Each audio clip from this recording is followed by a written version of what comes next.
Om Namo Bhagavate Vasudevaya. Om Namo Bhagavate Vasudevaya. Om Namo Bhagavate Vasudevaya. So, yesterday we completed a section within this chapter, chapter 11. And now we're going to hear Krishna describe qualities of a Vaishnav. You ready for a challenge? Qualities of a Vaishnav.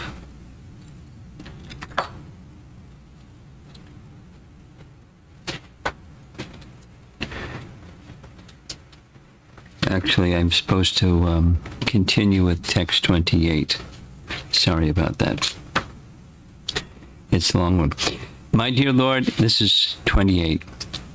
As the absolute truth, you are transcendental to material nature, and thus, like the sky, you are never entangled in any way. Still being controlled by your devotees' love, you accept many different forms, incarnating according to your devotees' desire. And Jiva Goswami's translation in Krama Sandarbha is slightly different. As the Supreme Brahman, you are unattached, like the sky, since you are superior to material nature. Still, by the desire of your devotees, you produce many forms of devotees to spread bhakti. And his commentary, taken from Krishna Sandarbha, Anuchad 90. You, directly Bhagavan, have appeared. The powers of Bhagavan are described. You are Brahman, you are the spiritual sky, called Vaikuntha. You are the Purusha, superior to Prakriti.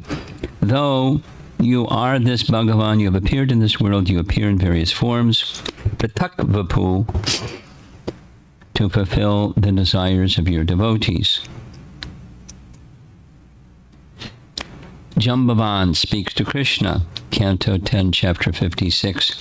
You are the Lord who impelled the ocean to give way when his sidelong glances, slightly manifesting his anger, disturb the crocodiles and Timingala fish within the watery depths.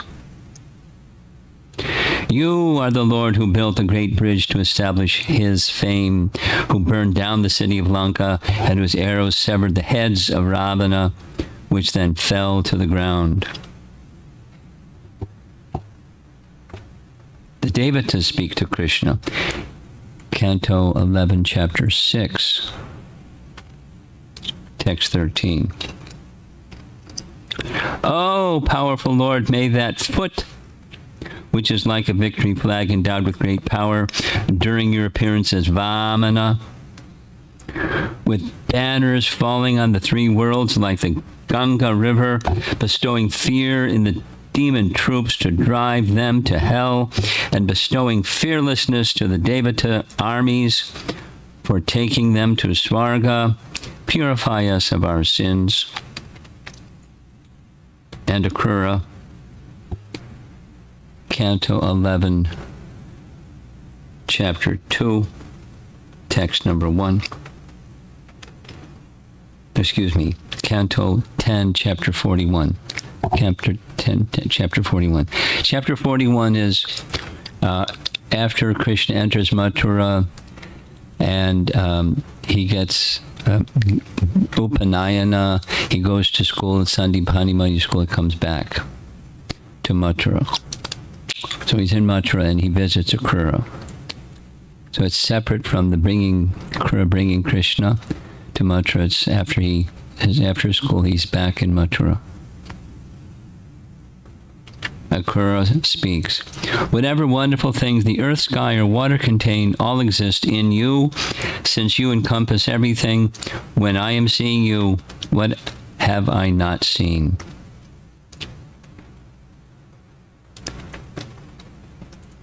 Therefore it is said, O best of the Kurus, eager to engage in the worship of Krishna, Narada Muni stayed constantly in Dwarka, which was always protected by the arms of Govinda. So this chapter 2 is Narada's discussion with Vasudeva when visiting in Dwarka. Another reference to this verse, 28, it comes in Krishna Sandarbha, Anuchad 90,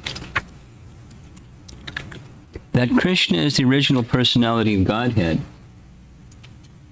the origin from whom the Chaturvyuha expansions of Godhead have emanated is confirmed in Gopal Tapani Upanishad. The definition of the sacred syllable Om. Text 2. The sacred syllable Om consists of 3 letters, A, U, and M. Balaram, the son of Rohini, is the letter A. Splendid Pradyumna is the letter U. Intelligence, Aniruddha, is the letter M. Lord Krishna, in whom the entire universe rests, is the Ardha Matra letter, M with a dot over it, which completes the syllable Om. Gopaltapani Upanishad. Next, by quoting the verse Krishnastu Bhagavan Swayam, 1:3:28, and many other verses also, it has been clearly demonstrated that Krishna is the original personality of Godhead, and when he appears in the material world, all other forms of Godhead appear within his form. Paragraph. Just as this fact has been clearly demonstrated, I shall now establish the fact that Sri Krishna eternally resides in the holy Dham of Vrindavan and the other places where he enjoyed pastimes. It is not that he temporarily appears and then after his appearance in this world, he is no longer manifest. He eternally remains in these spiritual abodes. Next. At this point, someone may object, saying that the Harivangsha describes Lord Krishna as an incarnation of Upendra, Vamana. This false conception is refuted by the following words of Sri Krishna in the Srimad Bhagavatam, which describes Lord Krishna's return to his own eternal abode in the spiritual world. 11.6.31, and which these words are spoken in connection with the story of the Kumaras cursing of giant Vijay. Lord Krishna said to Brahma and to the other demigods, as he was about to leave the earth planet to return to the spiritual world, "Oh, Brahma, now that the Yadu dynasty has been destroyed by the curse of the Brahmanas, I shall visit your planet, known as Brahmaloka, and from there I shall return to my own abode in the spiritual world." So now the context, and this is 11.6. In the beginning, we've described this many times, but in the beginning of 11.6, chapter 6 of Canto 11, there's a flow. The Samba and the other boys came before Vasudeva. The previous section is Narada is visiting the home of Vasudeva in Dwarka. Vasudeva invites Narada to come.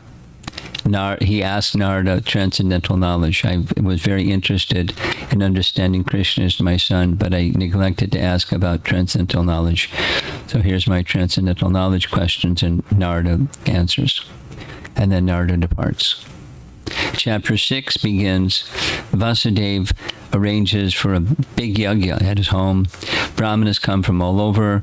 The big yajna takes place. After the yajna, the Brahmanas are amply rewarded. The Brahmanas go to some nearby place, sacred, quiet place. The boys in Dwaraka go and mock or offend the Brahmanas by asking this lady over here, she's pregnant, she wants to know, she's too shy to ask, she wants to know, will this child be a boy or a girl? And it wasn't a child, it wasn't a pregnant woman, it was Samba dressed like a woman. So the Brahmanas cursed, and then the cursing circumstances brought to Ugrasena's attention. Ugrasena decides that lump of iron that was not the child but just a lump of iron should be ground into little powder and thrown into the sea. That section ends. It's still chapter 6. And Krishna's in a quiet place. The demigods come. And they offer prayers. And they say, if you wish, you can return now to the spiritual world. You fulfilled your promise. So that this verse is Krishna speaking to Brahma. I will return to the spiritual world, and on the way I'm going to make a short stop in Brahmaloka.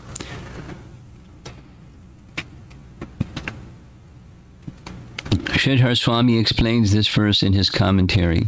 Vaikuntham yasyan tava bhavanam yasyami. O Brahma, I shall visit your abode and then return to the spiritual world of Vaikuntha. Paragraph. That Lord Krishna, after leaving the earth planet, returned to his own abode in the spiritual world is also confirmed in the following statement by Brahma, 11:6-27, which was before the one just quoted. O Lord, your mission in this world is now completed. Please return, if you will, to your own abode in the spiritual world. O Lord, please protect us, the controllers of the planets, along with all our subjects, for we are all your sincere servants. Paragraph. In some places in the scriptures, it may say that Lord Vaikuntha, the son of Vaikuntha Devi, appeared as Lord Krishna. Semicolon. In other places, it may say that Kshirodakshayi Vishnu appeared as Lord Krishna. Semicolon.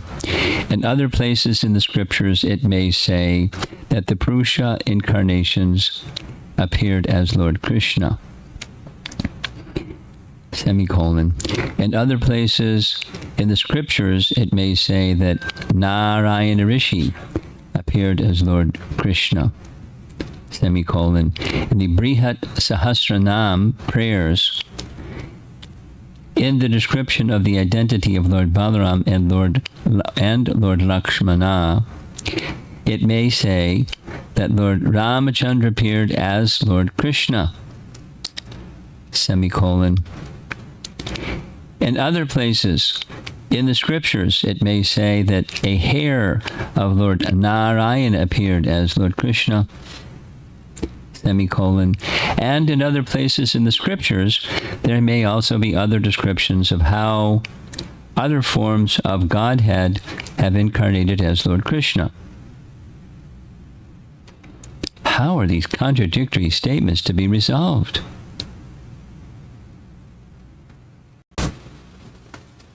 Maybe you've heard some of them. Maybe you've asked yourself one of them or more of than one of them.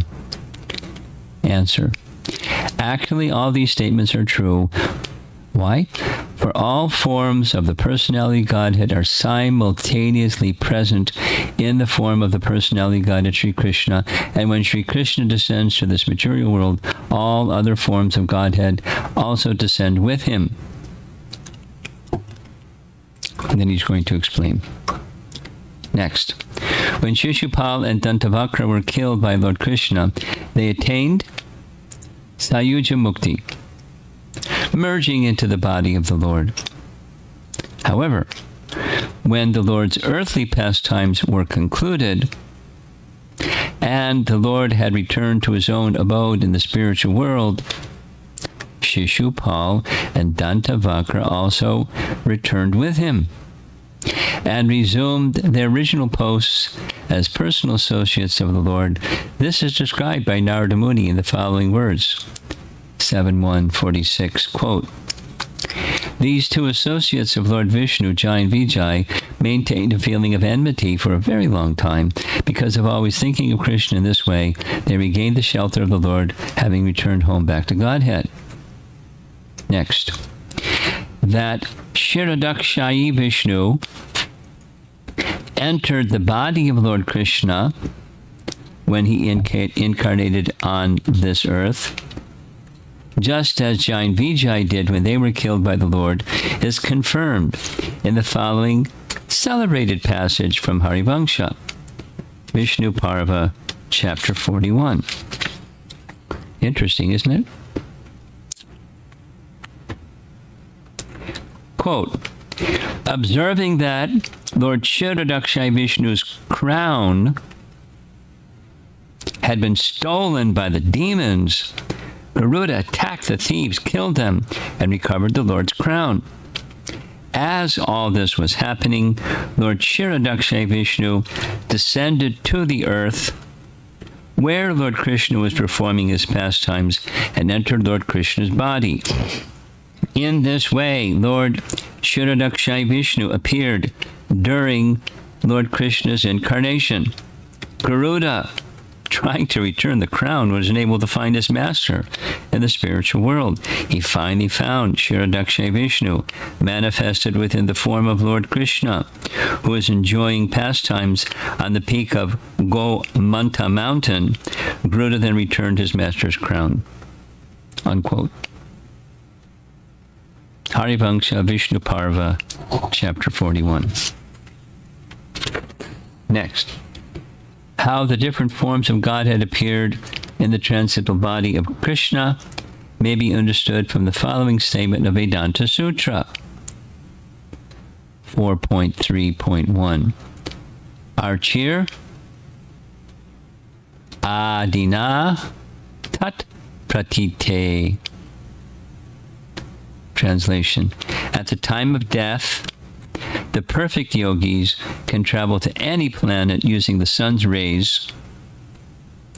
The subtle nadi passages extending throughout the universe, the passages of air, or celestial airplanes as their means of transport. Paragraph. Just as the yogis may travel in this way to attain liberation or residence in higher planet, in the same way, the various forms of the personality of Godhead may easily enter the body of Lord Krishna and appear with him as he displays his pastimes on earth. Next, that all forms of Godhead are manifest from the body of Lord Krishna is confirmed by this morning's verse, 11.11.28. "Oh, Lord Krishna, you are the original personality of Godhead, the master of the spiritual world of Vaikuntha. You appear in this material world assuming the forms of your many incarnations just to fulfill the desires of your devotees." Next, in this verse, the phrase "tvam" avatirnosi means, "Oh, Supreme Personality of Godhead, you have now descended to this material world." The Supreme Lord's glories and opulences are described in the following words. Brahma, Tvam, you are the Supreme Spirit. Vyoma, you are the master of the spiritual world of Vaikuntha. And Prakrite Purushaha, you are the Supreme Person beyond the touch of material energy.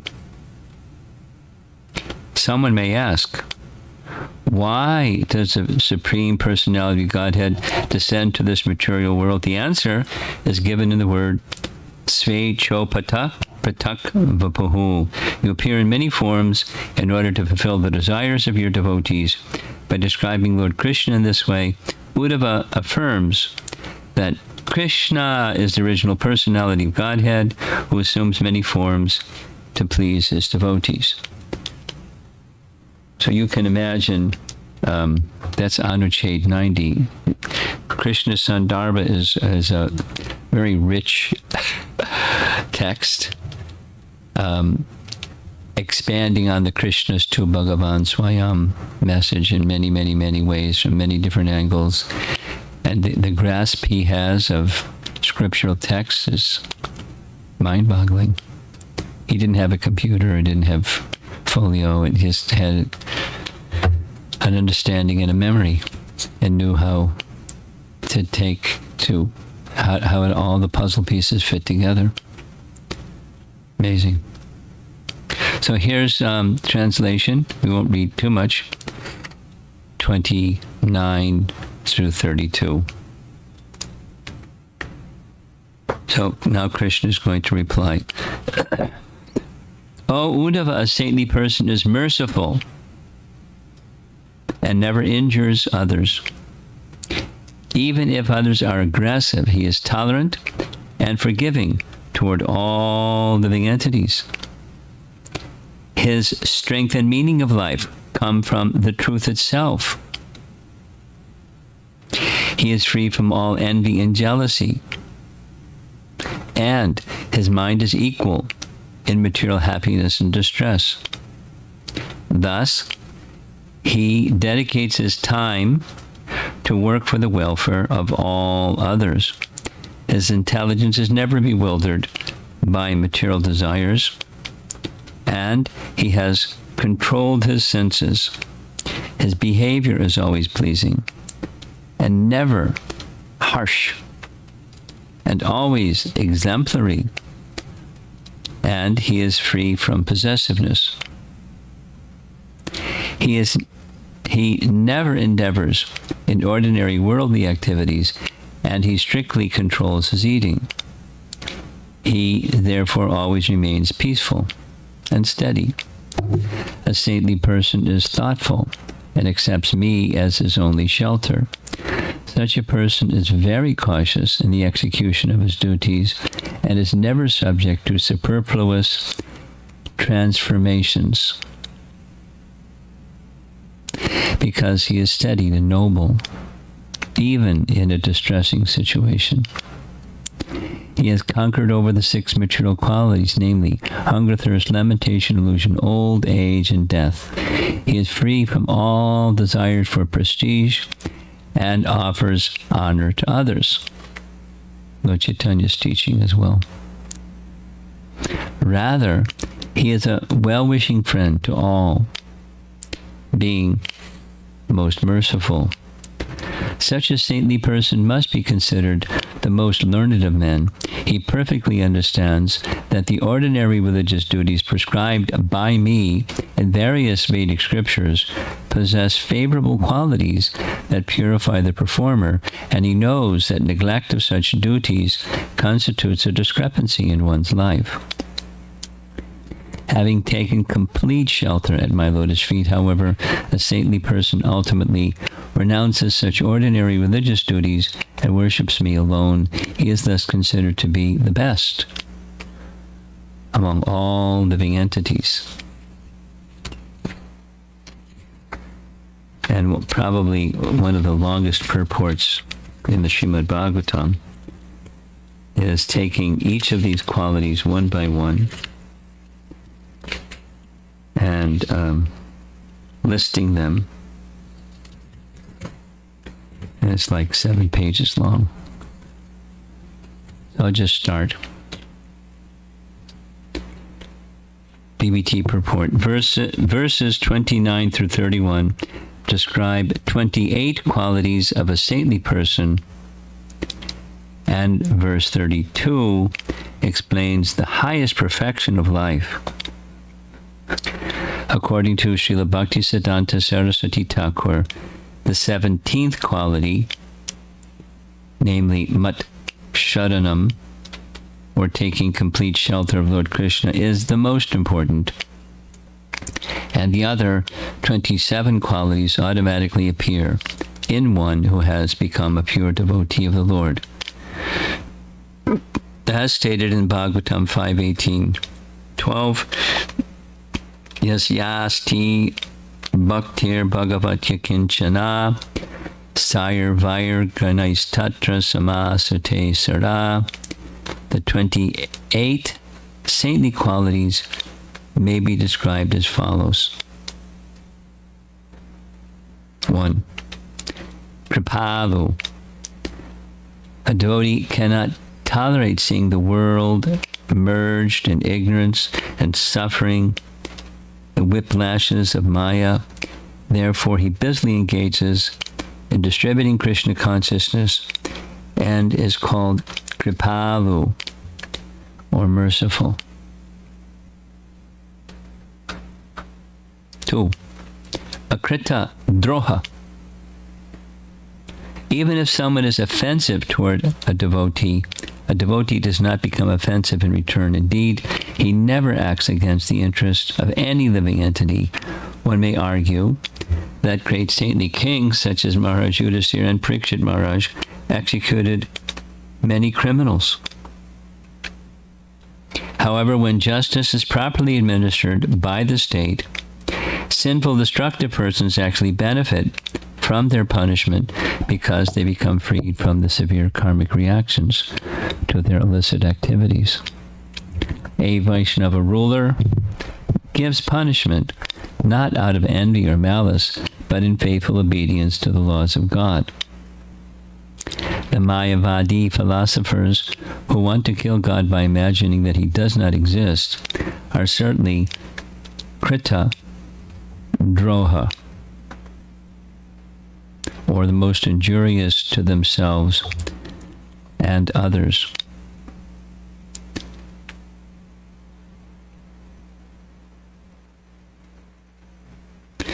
Remember when we were discussing the gratitude? This same term was in that discussion, Krita. And here the opposite is Akrita. Same. This is gratitude, feeling grateful. So, grateful for something that someone has done, that you have received something from someone, and the feeling is gratitude.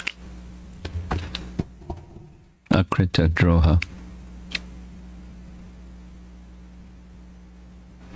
Krita droha, most injurious to themselves and others. The impersonalist imagines that he himself is supreme, and thus creates a most dangerous situation for himself and his followers. Similarly, the karmis, who are dedicated to material sense gratification, are also killers of the self because of their absorption in material consciousness. They lose all chance of experiencing the absolute truth and the truth of their own self. Therefore, all living entities who come under the control of materialistic regulations and duties are unnecessarily harassing themselves and others, and a pure Vaishnava feels great compassion and concern for them. A devotee never uses his mind, body, and words to perform any act harmful to the welfare of any living entity. So it's a long list, it's a long purport, another 6.5 pages. I'll just show you some of the nice illustrations Shruti did. There we go. The Supreme Personality of Godhead said, O Uddhava, a saintly person is merciful and never injures others. Even if others are aggressive, he is tolerant and forgiving toward all living entities. This is Ambarish Maharaj being forgiving of Durvasa Muni. He's offering some prayers to Sudarshan, asking Sudarshan to give Durvasa a break. His strength and meaning in life come from the truth itself. he is free from all envy and jealousy, and his mind is equal in material happiness and distress. His intelligence is never bewildered by material desires, and he has controlled his senses. Now the image on the left, that's Chitraketu being cursed by Parvati in the presence of all those sages that are hearing from Lord Shiva. And he's unbewildered, undisturbed, and accepting of her misunderstood curse. So we'll carry on. It's a long purport and an important section. If those who are accustomed to reading Prabhupada's books certainly recognize some parallels. It's not redundancy, it's just, truth is truth, and one who's expressing it, it's that truth is found elsewhere. And not only within the Vedas, truth is found elsewhere within other scriptures. But the completeness of the Bhagavatam is very special. Now, just one additional comment, and we'll see what questions you all have. Here's yet a third term, this term mud or mat sharana. The primary characteristic in Chaitanya Charitamrita, Krishnadas Kaviraj gives a list of 26 qualities of a devotee. It's not a list that's, to my knowledge at least, not directly drawn from scripture. It's different than this list of 28. That's quite okay.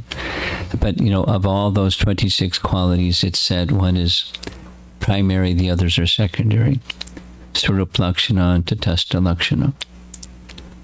And in that list, it's Krishna Eka Sharana. Krishna Eka Sharana.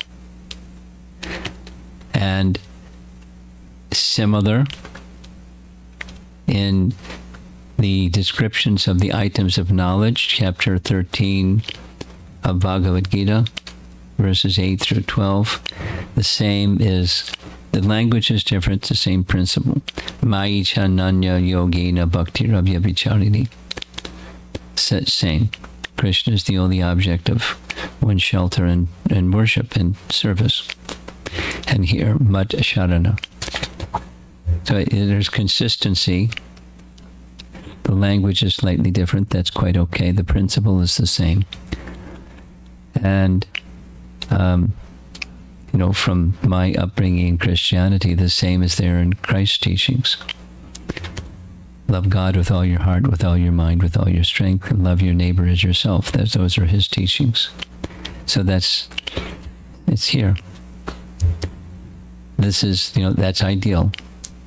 The ideal perfected devotee. Well, the ideal devotee and then the perfected devotee. That's the text 32. So we have our work ahead of us, right? Not only chant Hare Krishna and be happy, but become endowed with good qualities, so that we can represent the teachings of Vaishnavism properly and encourage people to take it up because it's nice. But those become possible. They become decorations for one who has achieved this one thing. So stay focused on the one thing while you're concerning yourself with other things. Let's see if there's some discussion. 45 minutes we've been going.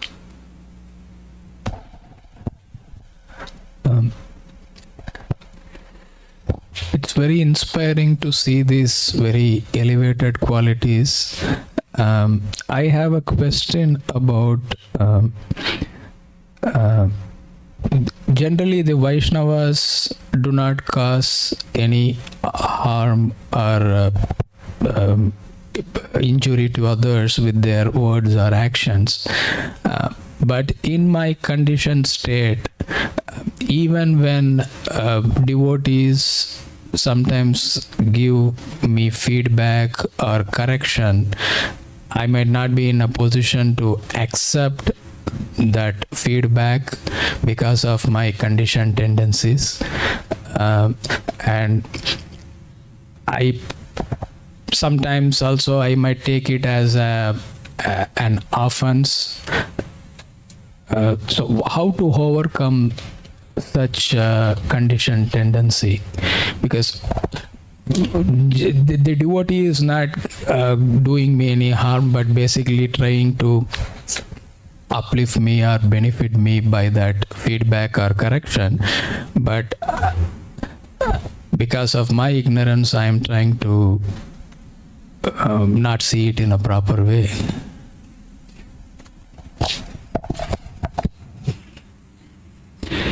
You know, an answer to these things is, you've heard me say this a few times while here, there's no substitute for purity.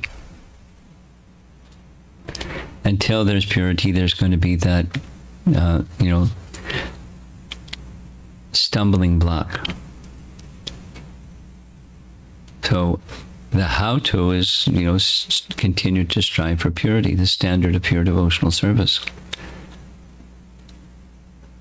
And until then, the imperfections are going to sometimes display themselves, sometimes more than others, sometimes less than others. But as long as there's impurity, it's going to come out from time to time. And then for some persons, there's more of a trigger than other things. Other things, no problem. And some things, it's more of a trigger. So each of us has our, the stuff that we're dealing with. Not only you. And consider yourself fortunate that you're getting feedback. I would guess that there's some amount of trust in you, that people are willing to offer feedback. It's very common. People don't. And the purpose of giving feedback is another topic. It's not to minimize, but it's to serve. And if that's the place from which feedback is coming, and you can understand that, then it's much easier to take. So if you or any one of us are striving for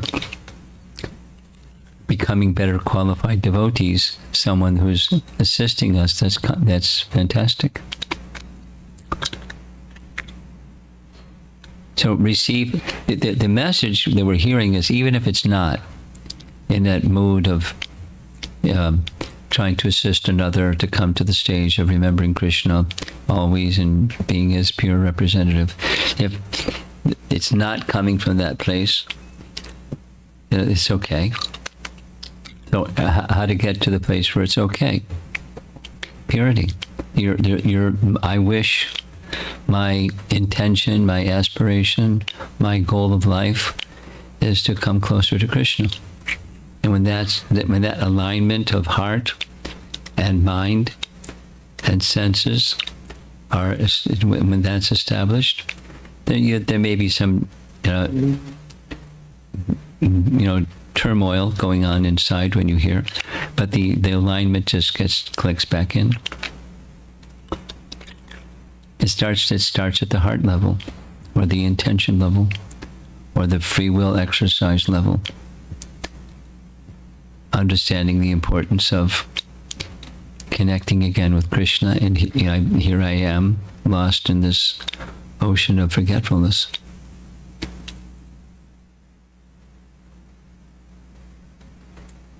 So So it's a choice to align ourselves with that goal of life.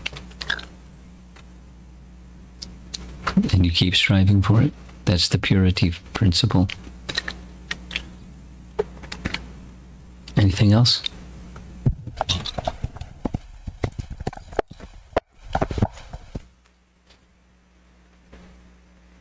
Hare Krishna, Guru Maharaj, I have two questions. First question, I think you mentioned about when Krishna is done with his pastimes, before going to spiritual abode, he went to Brahmaloka. It's not described anywhere that I'm aware of, if that's the question. Yeah, this is I don't know anything about it.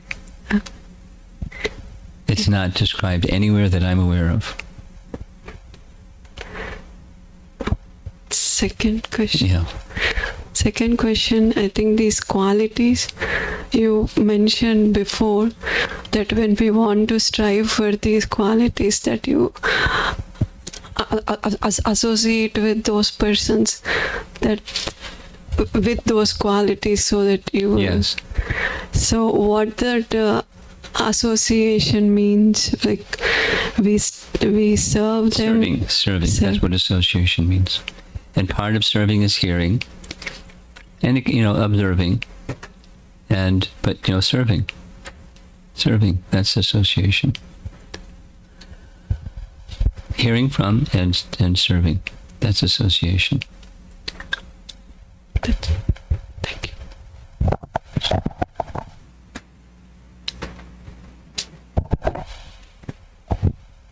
Sir, you pass the microphone. Sir.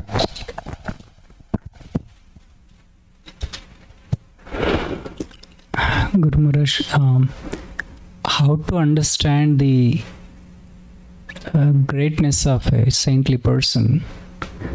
Because I myself don't have any of these qualities, so I cannot see these qualities in others. So I might. Well, that's not you. I'll interrupt. One of the.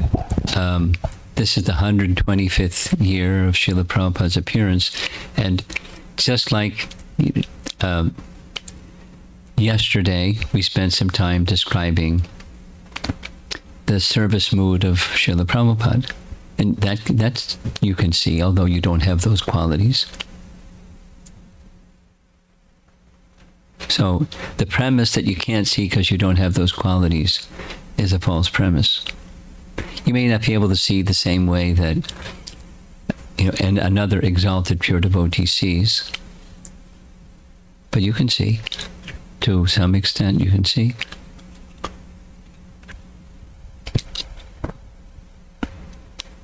Thank you, Maharaj.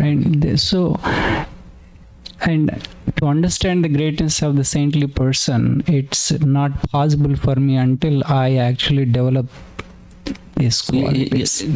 There's no substitute for purity. So you can see according to what you can see. Mm-hmm. But if the inclination is, or use this word, alignment is towards the stage of pure devotion, you'll be able to see better. I mean, I'm Sally Agrawal, from day one until today. I mean, I don't know if she's still alive, but some few years ago, she was passing through St. Louis to visit her son, Bridge. And, she had the same mood. She's not a sadhaka, but, it's very profound appreciation for Prabhupada. Her heart is, so she didn't have those qualities, but she one can move in that direction.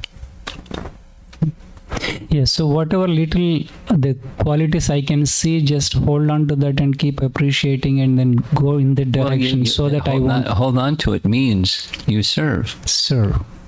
Like, same as the prior question. You hear from and serve. And that way you're associating with someone who's 10% pure.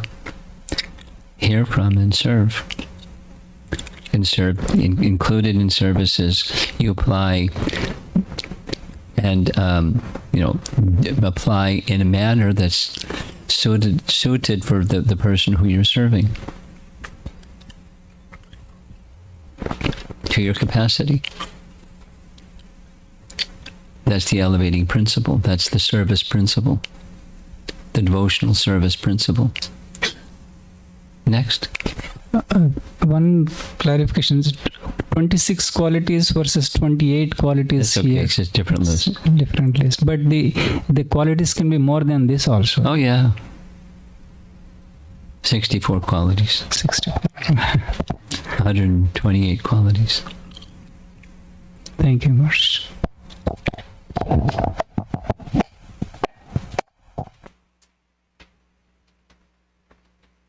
Hare Krishna, Guru Maharaj.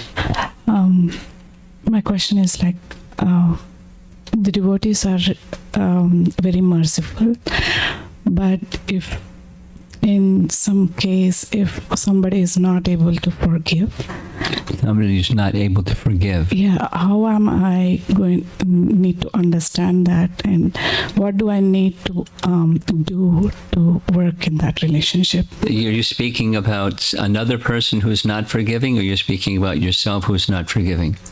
Somebody else. Somebody else is not forgiving. Well, here's what Vishwanath Chakrabarti Thakur recommends. You seek forgiveness, and if the person is not forgiving, you wait some time. In your heart, you're still seeking forgiveness, and you seek forgiveness, and you seek forgiveness, and if they're unwilling to extend forgiveness, then you just resign yourself to that's the way it is, and you go on chanting for purification through chanting. That's it's specifically that instruction is for the offense number 1, and that is offending a Vaishnava, sadhu ninda. Supposing,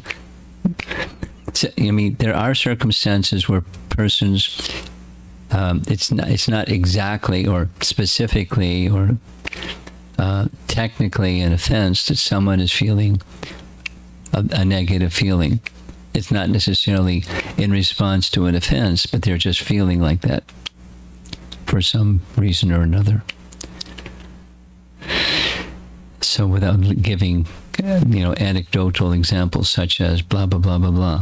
But if that situation exists, that's the recommendation of Vishwanath. And if it's not coming, the forgiveness is not coming, after multiple attempts, your heart's orientation doesn't change, but you take shelter of the holy name.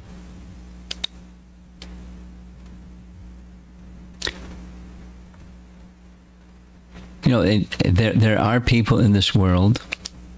A callous way of saying is, that's their problem. It's their problem. If they're not able to let go, then they're holding on to a contamination. That's their choice. It's not your responsibility or anyone else's to have them become freed from that contamination. You could wish, but you can't. But you take shelter of the holy name. And Krishna will know what you're doing. It's seeking forgiveness, it's not coming, so you take shelter of Krishna. Okay? Now, the mind sometimes gets stuck, and it's hard to do what I just said, but that's the recommendation. Lingering feelings of hurt. The mind. Next.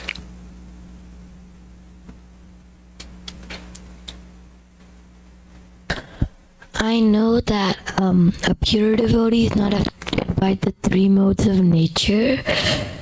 So what's the difference between a true devotee and a pure devotee? A true devotee and a pure devotee. Yes. A true means sincere, and pure means perfection of sincerity to the point where squeaky clean. A true devotee is striving, and a pure devotee has reached the destination. Okay? Okay. Thank you.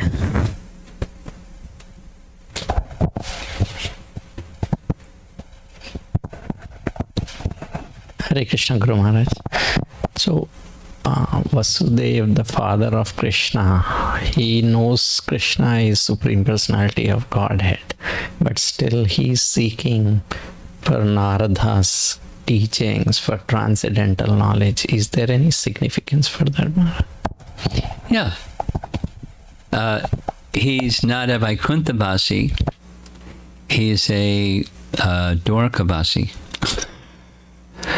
That is, he understands, yet at the same time, as father, he has Vatsalya Bhav. And that Vatsalya Bhav doesn't permit him there's no father of Narayan in Vaikuntha. So he has this blend of understanding Krishna as the personality of Godhead and parental affection.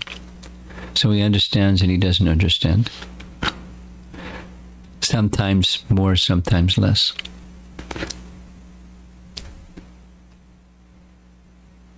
Anything else? Anything online?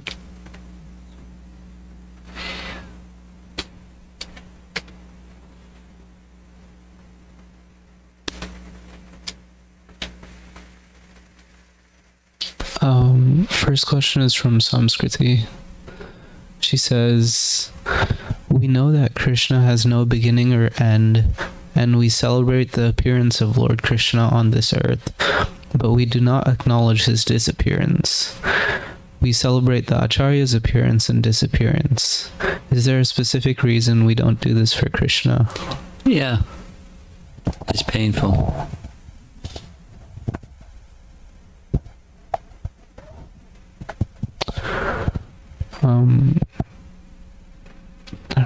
Hare Krishna, Guru Maharaj. I was reflecting on virtue of gratitude. Should we even be grateful for people in our lives, example family and extended families, who are not practicing Krishna consciousness? Is that a step towards being in the mode of goodness? And should that be our goal, even if they are not appreciative of Krishna consciousness? Well, it depends on what you understand gratitude to be. And if you're feeling gratitude towards Krishna, you can feel gratitude towards all living entities and serve them.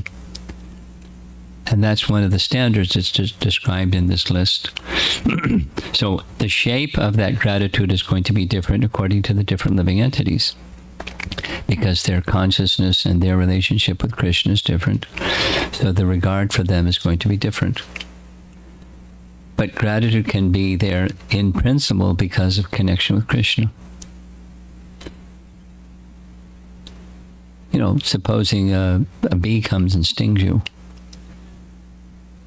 Oh, thank you.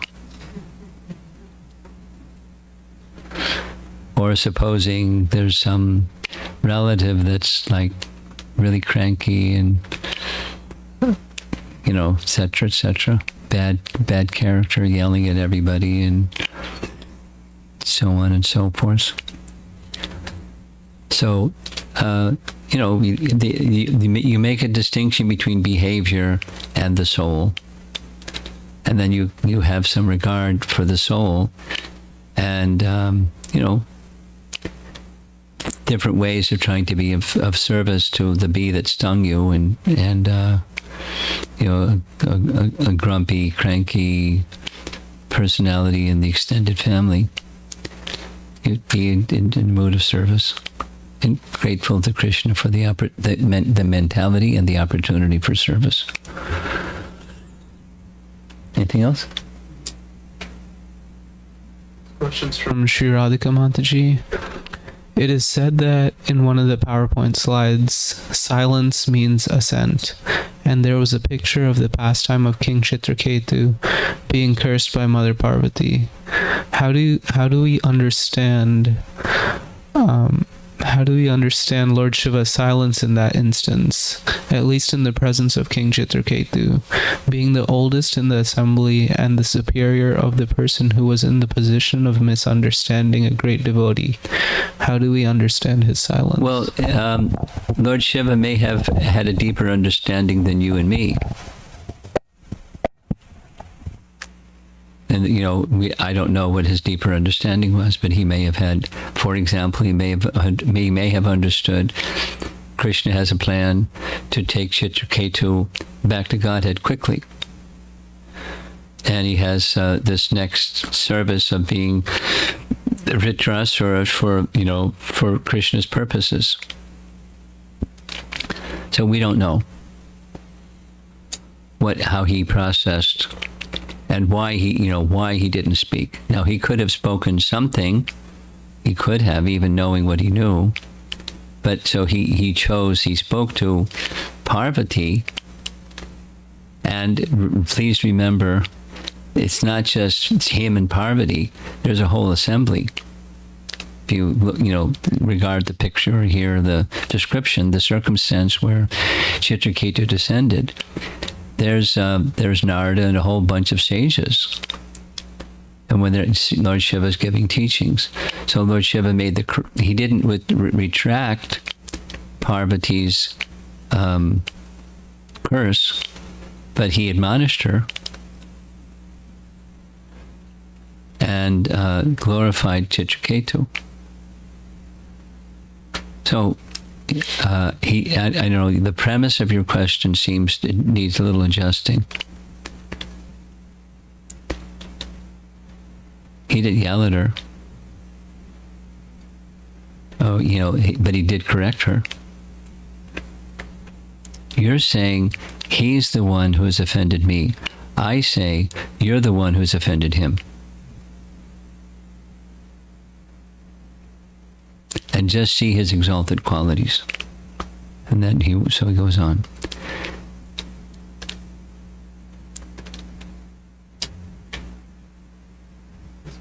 From Sucharita Mataji. On serving is hearing. Can I restrict to hearing only from my spiritual master and serve other Vaishnavas in any other way possible? Sure. Is it inappropriate? Sure. But, the ISKCON is not structured in such a way that you just close your ears to everyone except your spiritual master. It's not realistic. It's not the social structure of our organization.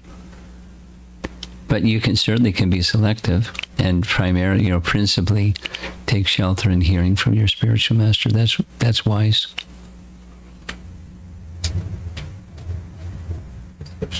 Gopal Krishna Prabhu. How can we take association of pure devotees?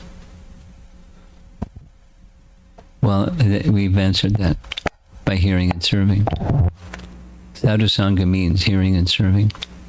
And serving means things that you've heard, you apply, you inquire, so you deepen your understanding. That's also part of hearing. And then as you hear, you do. And other forms of service as well. That's how we associate. Okay. Srila Prabhupada ki jai.